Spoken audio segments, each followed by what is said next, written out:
Sir कोई ऐसा blackmailing का केस आपके सामने आया जिसे सुनकर आपको थोड़ा सा शॉक लगा हो या वो केस बिल्कुल सरप्राइजिंगली अलग निकला हो?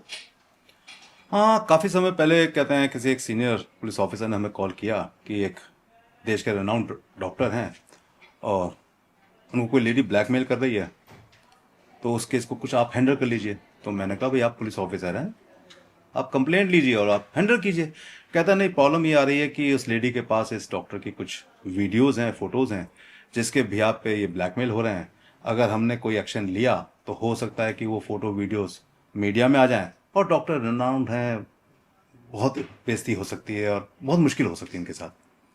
तो हम चाहते हैं पहले आप इसको प्रोफेशनली एक बार देखें, समझें कि इसको तो बेहतर होगा। और मैं आपको बहुत अच्छी तरह जानता भी हूँ, तो मैं सोचता हूँ कि डॉक्टर कहीं डर रहे थे किसी के पास जाने से, तो मैं डॉक्टर को समझा रहा हूँ कि आपसे मिल लें तो बेहतर रहेगा। मैं ठीक है, डॉक्टर को मेरा नंबर दीजिए, मेरे से बात करें। डॉक्टर साहब ने कॉल किया, घबरा रहे थे काफ़ी। तो मैं कहा देखिए बॉस, दाई से पेट नहीं छुपाया जाता, आप मुझे पूरी एक एक बात बताएं ताकि मैं आपकी अच्छी तरह मदद कर पाऊँ। मुझे कोई फर्क नहीं पड़ता आप कौन है क्या है, मेरा मेन रोल ये है कि आपको मैं सेव कैसे करूं। जब तक आप मुझे एक एक चीज़ नहीं बताएंगे मैं आपको सेव नहीं कर पाऊंगा। और सबसे बड़ी बात है कि इतने सीनियर पुलिस ऑफिसर ने मुझे कॉल किया है, तो कुछ सोच के ही कॉल किया होगा। तो कहते ठीक है मैं मिल लेता हूँ। डॉक्टर साहब मिलने आ गए। काफ़ी, सच में काफ़ी घबरा रहे थे और बहुत रिनाउंड डॉक्टर हैं। कॉन्फिडेंशियल मैटर है इसलिए किसी का नाम तो लेना ठीक नहीं होगा। बिल्कुल बिल्कुल। डॉक्टर साहब ने कहा कि एक लेडी है इस्तांबुल की, वो यहाँ आई हुई थी इंडिया घूमने फिरने, स्टूडेंट वीज़ा पर। पेशेंट के रूप में वो मेरे से मिलना शुरू हुई। धीरे धीरे हम क्लोज हो गए। मेरी सारी फैमिली आउट ऑफ इंडिया है सेटल। मैं यहाँ पे अकेला एक सोसाइटी के पेंट हाउस में रहता हूँ। मैंने लेडी को ऑफ़र कर दिया कि कभी घर पे आ जाओ डिनर पे। तो उसने कहा ठीक है मैं कल आती हूँ, और वो डिनर पे हमारे घर आ गई। ठंडा मौसम था, 6-7 बजे थे शाम के। हम लोगों ने एक दूसरे के साथ ड्रिंक लिया, अल्कोहल ज़्यादा हो गई। उसके बाद हम लोगों ने डिनर वगैरह किया, उसके बाद फिर अल्कोहल लिया। तो मुझे नींद आ गई और लेडी को भी नींद आ गई और हम लोग सो गए। सुबह उठे, लेडी ने शोर मचाना शुरू कर दिया जोर जोर से कि तुमने मेरे साथ गलत कर दिया, मुझे ऐसा विश्वास नहीं था, तुम इतने जाने माने डॉक्टर हो, मैं तो तुम्हें एक अच्छा दोस्त समझ के तुम्हारे घर आई थी, तुमने मेरे साथ रात को रेप कर दिया, ये कर दिया वो कर दिया। डॉक्टर साहब घबरा गए। भाई डॉक्टर साहब की उम्र भी अच्छी खासी थी। बोले ज़िंदगी में आज तक तो मेरे साथ ऐसा हुआ नहीं है, तो मेरे मुश्किल हो जाएगी कैरियर के लिए, बहुत ज़बरदस्त मुश्किल हो जाएगी, मेरी फैमिली क्या कहेगी, और घर में है ये लेडी। तो उसने लेडी से माफ़ी मांगी कि नहीं नहीं, सब कहते हैं म्यूचुअल कंसेंट में हुआ है, मैंने ऐसा कुछ नहीं किया, तुम भी तैयार थी, मैं भी तैयार था, नशा हो गया था, हो गया होगा जो हुआ, क्या हुआ, सॉरी करता हूँ, फील करता हूँ, ये करता हूँ। तो उसको किसी तरीके से कूल डाउन किया। लेडी जब कूल डाउन हुई तो उसने कहा कि ठीक है मैं गाड़ी मंगा देता हूँ, आप जाओ। कहते नहीं मैं किसी साथ जाऊँगा, आपका ड्राइवर छोड़ के आएगा। तो उसने कहा ठीक है मेरा ड्राइवर आपको छोड़ आएगा। उसने ड्राइवर के साथ लेडी को भेज दिया। डॉक्टर साहब 2 दिन ऑफ नहीं गए हॉस्पिटल, टेंशन में रहे बहुत ज़्यादा। 5-6 दिन के बाद उस लेडी ने व्हाट्सएप किया डॉक्टर साहब को कुछ पिक्चर्स को। उस पिक्चर में वो सब जो उनके साथ उन्होंने किया था लेडी के साथ, वो सब में शॉर्ट्स थे पिक्चर्स के। डॉक्टर साहब घबरा गए। तो लेने का कि मिलकर हम शॉर्ट ऑफ करते हैं इस बात को, वरना मैं पुलिस में जा रही हूँ, मेरे साथ तो तुमने ये कर दिया, मेरी तो ज़िंदगी बर्बाद हो गई। जो इमोशनल ड्रामा कर सकती थी लड़की करने लगी। लेडी इस्तांबुल की थी, बहुत ब्यूटीफुल थी, इसमें कोई दो राय नहीं। और एज भी ज़्यादा नहीं थी उसकी, हार्डली 28-32 के आसपास एज थी। डॉक्टर ओवर एज थे। डॉक्टर तो काफ़ी एज थे, डॉक्टर तो 63-67 के आसपास थे। लेकिन रिनाउंड इतने थे कि नाम लेते ही सबको समझ में आ जाए किस डॉक्टर की मैं बात कर रहा हूँ। काफ़ी डॉक्टर्स को पता भी होगा जब ये पॉडकास्ट देखेंगे कि कौन डॉक्टर की बात हुई है वो, लेकिन यहाँ नाम लेना ठीक नहीं होगा, कॉन्फिडेंशियल मैटर्स हैं। डॉक्टर साहब उससे मिले। उसने सीधा कहा कि मैं बर्बाद हो गई हूँ और मुझे इंडिया छोड़ना है और मुझे कुछ पैसे की ज़रूरत है, आप मेरी मदद कर दो। क्योंकि मैं तो ये सोच के आई थी कि मैं यहाँ रहूँगी, नौकरी करूँगी, कमाऊँगी, लेकिन अब तो मेरी लाइफ ही बर्बाद कर दी है सब करके, तो मुझे तो यहाँ से जाना है। तो डॉक्टर कहा ठीक है, अब गलती होगी तो कोई बात नहीं, कितने चाहिए? कहता 25 लाख। तो कहता ठीक है, मैं 2-4 दिन में आपको देता हूँ। डॉक्टर साहब ने अपना अरेंज किया, उसको फ़ोन किया कि भाई ये 25 लाख रुपये हम लो और ये सब खत्म करो मैटर। कहते हाँ ठीक है, मैटर खत्म। और 25 लेके लेडी चलती बनी। कोई 10-15 दिन के बाद में फिर व्हाट्सएप किया कि नहीं नहीं, मेरे घर में बहुत प्रॉब्लम्स हैं और मेरे को वहाँ मदर का ऑपरेशन कराना है, और मैं तो यहाँ क्या सोच के आई थी 25 लाख में क्या होगा, मुझे तो 3 करोड़ रुपए चाहिए। अब उसकी डिमांड बहुत हैवी थी, 3 करोड़ रुपए चाहिए। अब डॉक्टर के यहाँ पसीना छूट गया, इतनी रकम मैं कहाँ से लेके आऊँगा, ये तो बहुत बड़ा अमाउंट हो गया, इसके लिए तो मुझे कोई प्रॉपर्टी निकालनी पड़ेगी, कैश तो मेरे पास इतना है नहीं, बैंकों में तो इतना है नहीं, लोन में ले नहीं सकता। अब डॉक्टर ने अपने किसी जज दोस्त को फोन किया। जज ने कहा भाई पुलिस वाले के पास भेज देता हूं, वो आपकी समस्या को संभाल पाएंगे।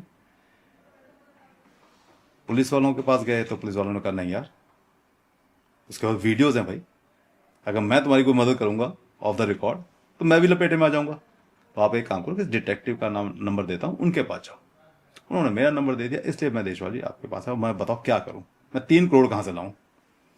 मैं डॉक्टर साहब गलती तो आपने की है, लेकिन अब इसमें निकलना भी जरूरी है, क्योंकि आप 3 करोड़ भी दे दोगे तो आप तो वो गाय हो जिसका दूध निकलता रहेगा जब तक बिल्कुल। आपके पास है।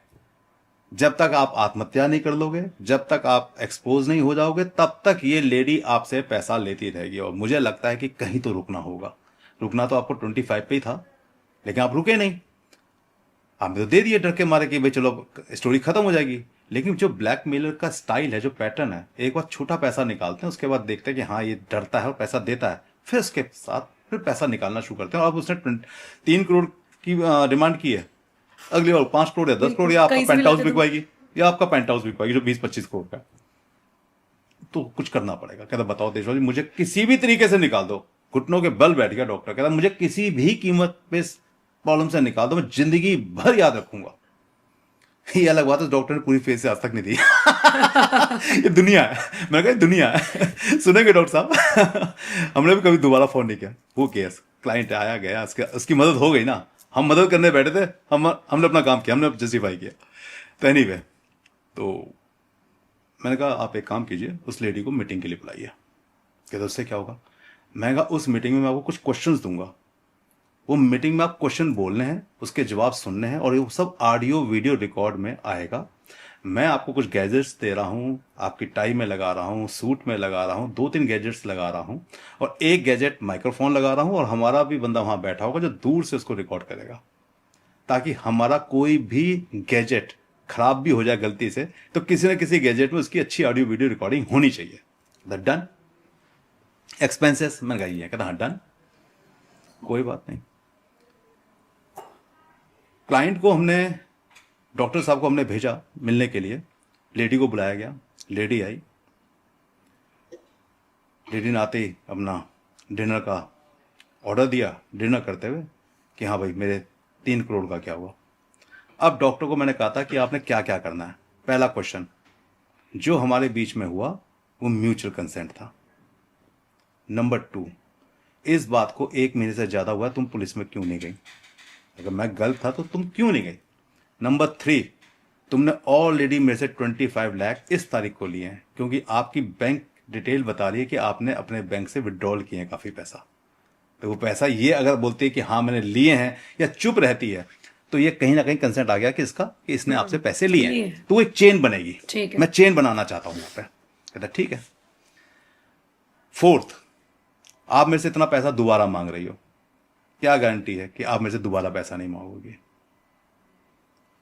4th और 5th, क्या आपका कोई सेक्स रैकेट है जो आप ये सब करती हो? मेरे को आपने ट्रैप कर लिया था और मैं गलती से फंस गया हूं।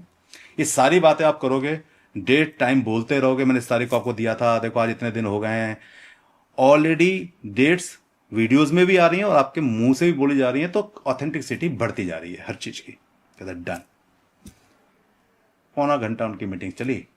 इस सारे क्वेश्चन के आंसर आए कि 25 लाख रुपए दिए थे, मैंने बताया था मेरी फैमिली को प्रॉब्लम है, मैं इतने यहाँ काम करने आई थी, तो उसका मेरे को आपने 25 लाख रुपए दे दिए, तो क्या हो गया? तो खर्च हो गए, खत्म हो गए। अब मुझे 3 करोड़ चाहिए, मेरे घर में काम है, ये है वो है। वो सारी चीजें ऑडियो वीडियो रिकॉर्ड के फॉर्मेट में आ गई, और साथ में चेन बन गई कि उस लेडी उसके घर गई थी, और जो कहते हैं रेप हुआ था वो रेप नहीं था, म्यूचुअल था। लेडी तो मानने को तैयार नहीं थी। लेडी बोली नहीं नहीं, मैंने आपको कब कहा था? क्या कहते? अरे तूने मना भी तो नहीं किया, देखो अपनी वीडियो, तुमने कब वीडियो में मना किया है? और तुम वीडियो लेके क्यों आई? क्या तुम्हारी कहते हैं इंटेंशन थी? कहते हैं मेरे घर में, कहती मैं किसी घर में जाती हूँ तो मैं अपने पर्स में लगा के रखती हूँ, इंडिया है, पता नहीं कौन कोई मेरे साथ गलत करे तो मैंने तो ऐसे ही लगा के रखा था, मुझे थोड़ी पता आप मेरे साथ गलत करोगे। उसने अपना एक्सक्यूज दिया। डॉक्टर ने उस एक्सक्यूज के बारे में पूछा कि भाई ऐसा कौन करता है, किसी घर में जाएगा, वीडियो कैमरा लगा के जाएगा पर्स के आप अंदर? इंटेंशनली आए उसका मतलब? हाँ, तो इंटेंशनली आया। तो उसने इंटेंशन को इस तरीके से खत्म किया कि भाई मैं तो नई हूं इंडिया में और किसी घर में जाती हूँ, मुझे क्या पता कौन मेरे साथ क्या गलत करेगा, इसलिए मैंने लगा रखा था, मुझे थोड़ी पता आप मेरे साथ रेप कर दोगे। तो कहता दिखाओ कहाँ है वीडियो में मैंने रेप किया? तुम तो म्यूचुअल कंसेंट में हम लोग कर रहे हैं जो भी कर रहे हैं। कहते नहीं है उसके अंदर, मैं दिखा दूंगी। हो सकता है वो कटिंग कर देती थोड़ा वीडियो की, जिसमें ज्यादा वो जो इस तरीके के काम करते हैं उनको पता है ना कहाँ किस तरीके पुश करना है, फिर उसको वापस लाना है ताकि दिखा सके कि हाँ ये जबरदस्ती भी कर रहा है। ये जब सारे रिकॉर्ड्स आ गए, हम इमीडिएटली पुलिस के पास पहुंचे, जो मेरे जानकार थे। हमने उसका ज्यूरिडिक्शन बनाया, हमने उसको उसी जगह बुलाया था जिस पुलिस स्टेशन का उसका ज्यूरिडिक्शन बनता था, जहां पैसा मांगा गया है। That's a extortion. ये एक्सटॉर्शन का केस बनाया था हमने पुलिस को बोला कि आप कंप्लेंट लीजिए, एफआईआर मत लॉन्च कीजिए, कंप्लेंट के ऊपर स्टैंप लगाइए, इतने बजे ऐसे ऐसे डॉक्टर साहब को एक्सटॉर्शन कर रही है एक इस्तांबुल से आई हुई लेडी, उसने ये पैसा मांगा, ये हम वीडियो फॉर्मेट आपको पूरा ऑडियो वीडियो सब दे रहे हैं डेट और टाइम के साथ, और साथ में 25 लाख जो निकाले गए उसकी बैंक डिटेल्स दे रहे हैं जिसमें इसने माना है कि मैंने 25 लाख रुपए दिए, सारी चेन ऑफ एविडेंसेस दे रहे हैं। आप इमीडिएटली लेडी को उठाइए, इमीडिएटली। तो फटाफट पुलिस ने इमीडिएटली कहते हैं वहां पे लोकेशन निकाली, लेडी कहाँ है, और रात को ही लेडी को सुबह 2 बजे 3 बजे के आसपास उठा लिया, थाने लेके आया लेडी को। अब यहां पे हमारा क्या काम था? कोई केस नहीं करना था लेडी के ऊपर, क्योंकि अगर हम केस करते हैं तो वो मीडिया में जाएगा, मीडिया में जाएगा तो हाईलाइट होगा, वो जिस चीज से डॉक्टर बच रहे थे वही चीज हो जाएगी।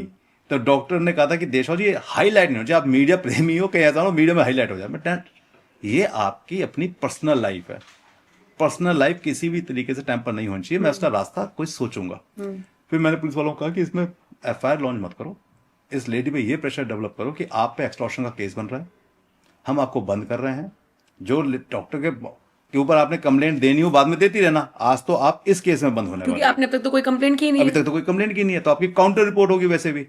तो आज जो हम आपको कहते हैं डिटेन करेंगे, उसमें आपको डिपोर्ट होने में कई साल लग जाएंगे। पहले तो आप इंडिया की सजा भुगतेंगे, उसके बाद डिपोर्ट होंगे, दोबारा इंडिया भी कभी नहीं आ पाएंगे। ये तो हुआ एक चांस। दूसरा चांस, वीडियो कहाँ है? डॉक्टर साहब जो बनाई थी सारी वीडियो जहां भी रखी हुई सब डिलीट करें इमीडिएटली, और कल ही इस्तांबुल की फ्लाइट पकड़ें और निकलें यहां से, और अगले 2 साल तक आप इंडिया नहीं आएंगी, क्योंकि अगर आप इंडिया आई तो ये एक्सटॉर्शन का केस आपका इंतजार कर रहा होगा। लेडी को लगा कि ये वाला ऑप्शन ज्यादा, क्योंकि वो तो उनका तो काम है, ये अगली को 25 लाख भी मिल चुके हैं, वो क्यों चाहेगी कि अब डॉक्टर को फंसा के पैसे तो मिलने नहीं, अब बस उल्टा फंस हो रही हूँ, जिंदगी में दोबारा आऊंगी नहीं, पता नहीं कहते हैं इस केस के अंदर मुझे कितनी सजा हो, वकीलों को पैसा देना पड़े, मैं भी तो मीडिया में आ जाऊंगी, मेरी भी तो फोटो आ जाएगी, इनकी आएगी। तो ये सब समझते हुए, क्योंकि देखो आपने बॉल फेंक के मारी तो आपको पता बॉल वहां से टकरा के आपके हाथ में आने वाली है, तो आपने मारने कहा है, ये आपकी इंटेलिजेंस है। तो आपने लेडी को कहां घेर के लेके आना है, ये आपको पता है कि वो कौन सा फैसला करेगी, क्योंकि आपको पता है वो यही फैसला करेगी, इसके अलावा उसके पास कोई और रास्ता नहीं है। क्योंकि अगर उसने कोई और फैसला लिया तो वो भी बर्बाद हो रही है, तो भाई कौन बर्बाद होना चाहेगा? सही बात है कि भैया उसको पता है, उसको दिखाया गया ना ये आपकी रिकॉर्डिंग है, ये आप बैंक डिटेल्स है जहां से पैसा निकाल गया, अगले दिन आपको पैसा दिया गया है, ये सब आपने हाँ भी बोला है।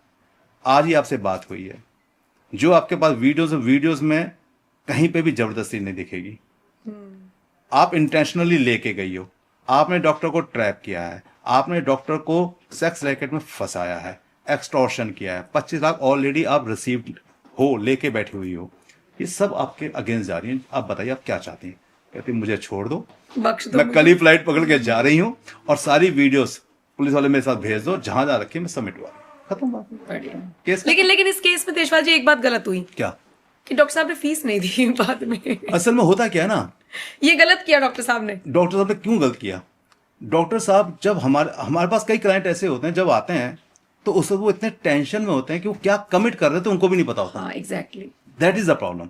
अब तो हम लोग क्या है कि कोई मीटिंग्स हो रही हैं तो सब ऑडियो वीडियो रिकॉर्ड्स फॉर्मेट में हो रही हैं, क्योंकि हमें नहीं पता सामने वाला गलत है या सही है, इसलिए की जा रही हैं। तो पहले क्या होता था कि हम लोग ये सब फॉर्मेट नहीं करते थे, यार चलो किसी सीनियर ऑफिसर ने भेजा, क्या इनकी सही रिकॉर्डिंग बात करनी है, ये क्या पलटेंगे और या इतना बुरी तरह फंसा हुआ आदमी जो 3 करोड़ भी दे दे, कोई बड़ी बात नहीं, अगर हम ना हो तो ये मेरे 5-10 लाख रुपए के लिए क्या सोचेगा। क्या करेगा। तो उस वक्त आदमी कहता मैं तो इस वक्त कुछ लेके नहीं आया हूँ देशवासी, जो अभी है वो दे दो, वो ले लो। उसको हमें उसे बचाने की पड़ी हुई है, क्योंकि वो लेडी कभी भी पुलिस केस कर सकती है, कभी भी। अगर वो पुलिस केस कर देती फिर तो डॉक्टर की स्टोरी ओवर हो गई थी। बिल्कुल। तो उसमें सिर्फ डॉक्टरों को बचाना था, तो डॉक्टरों को बचाना मेन हमारा मोटिव हो गया था। पैसा यहाँ मोटिव नहीं था। वो पैसा तो कमिटमेंट हो गया ना कि जी मैं आपको इतने लाख रुपए दूंगा, आपको इतने लाख दे रहा हूँ, काम हो जाएगा, इतने दे दूंगा। उसके बाद नहीं, ये बात नहीं हुई थी, वो बात नहीं, एंजॉय, नो प्रॉब्लम, सही सेव हो गए ना आप। सही बात है, जियो। जिंदगी भर याद नहीं, जिंदगी भर आप याद रखोगे ना। सही बात।